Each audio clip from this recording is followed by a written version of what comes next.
হ্যাঁ ওই দেখো ইলিশ মাছ খাবে। যাই হোক আজকে এগ কারি করেছি, আর সেটা তো টুইটির ফেভারিটই। চল দইটা দিই। কেন? ওই যে ডিমের ভিতরে কুসুমটা দেখেছি, কুসুমটা চোখতে তার মধ্যে ওটা জল দিয়ে ভাতের সাথে মেখে খাবে। তো দাঁড়া আমি দই দেবো। আর এর সাথে রয়েছে আমাদের দই, এরকম একটা চিজ গ্রেটার। আর সেরকম কিছুই লাগবে না, তাহলেই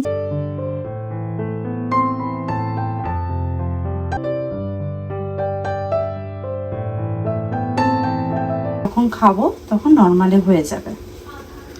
জলে দেওয়াতে কিছুটা ছেড়েও গেছে,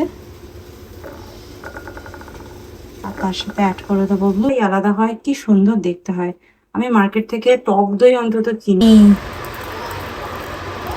তোমরা চাইলে এর মধ্যে একটু হানিও অ্যাড করতে পারো, বাট আমার সকালবেলা অন্তত সুইট ব্যাপারটা অতটা পছন্দ হয় না।